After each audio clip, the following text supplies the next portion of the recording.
Jumpa lagi bersama saya Elsa Mayori, NIM 2020-143224 dari kelas 5E Program Studi PGSD Universitas PGRI Palembang. Pada kesempatan kali ini saya akan memenuhi tugas mata kuliah bimbingan dan konseling dosen pengampu Miss Endang Surtioni Magister Pendidikan. Materi yang akan saya bahas yaitu mengenai manajemen pelayanan bimbingan dan konseling, di mana submaterinya ini dibagi menjadi dua. Yang pertama ada unit pelayanan bimbingan dan konseling atau bisa disingkat dengan UPBK. Terus yang kedua ada peran pimpinan dalam satuan pendidikan. Kita akan membahasnya satu persatu. Selamat menyaksikan. Baiklah, kita akan membahas yang pertama terlebih dahulu mengenai unit pelayanan bimbingan dan konseling atau yang disingkat dengan UPBK. Dalam manajemen pelayanan BK pada satuan pendidikan diselenggarakan oleh unit pelayanan BK atau UPBK untuk masing-masing satuan pendidikan yang dimaksud, yang dikinerjakan teknik terkait dengan hal-hal pokok berikut. Ada A. Wilayah kerja dan tugas pokok UPBK. Dalam wilayah kerja yang dimaksud meliputi pokok-pokok sebagai berikut.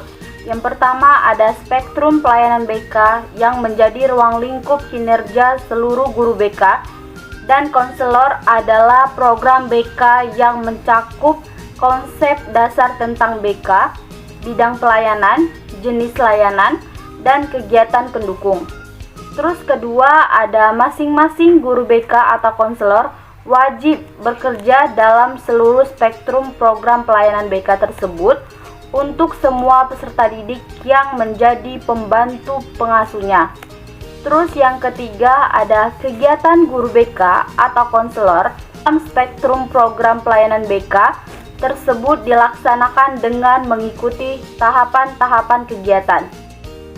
Yang B itu ada tugas pokok koordinator BK. Koordinator BK diangkat oleh pimpinan satuan pendidikan dan guru BK atau konselor yang ada di UPBK.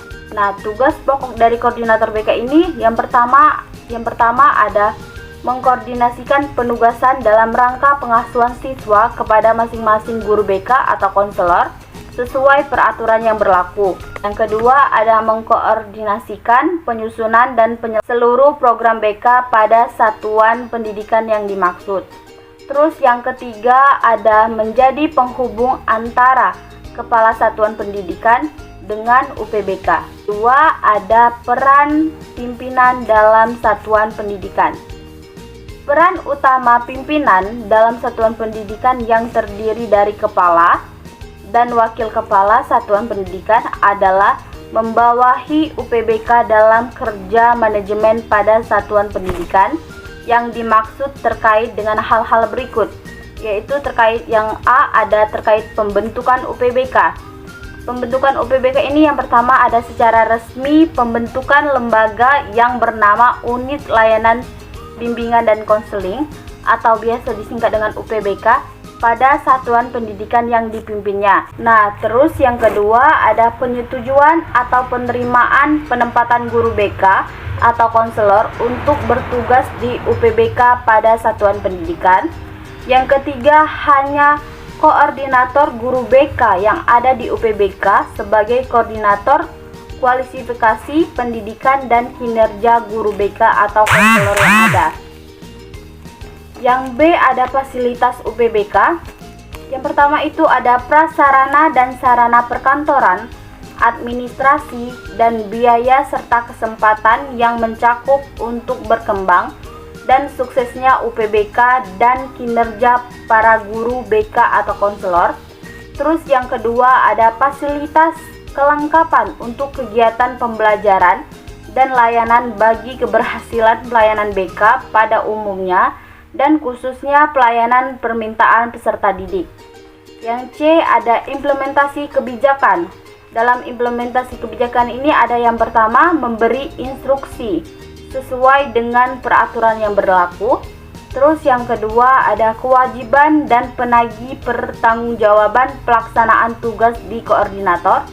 Terus yang ketiga ada penyembuhan, pengawasan, dan pembinaan terhadap kinerja pelayanan bimbingan dan konseling oleh guru BK atau konselor. Yang D ada pengembangan kelembagaan, terdiri dari satu, pemanfaatan berbagai sumber yang ada di dalam satuan pendidikan itu sendiri maupun di luarnya. Terus 2, memberi kesempatan kepada guru BK atau konselor untuk sebesar-besarnya fasilitas yang ada pada satuan pendidikan untuk pelaksanaan pelayanan BK demi pengembangan diri siswa secara optimal. Terus yang ketiga, yang terakhir ada memberikan kesempatan kepada guru BK atau konselor untuk mengikuti pengembangan keprofesionalan dalam bidang BK untuk peningkatan kualitas penilaian kinerja guru atau bisa disebut dengan PKG.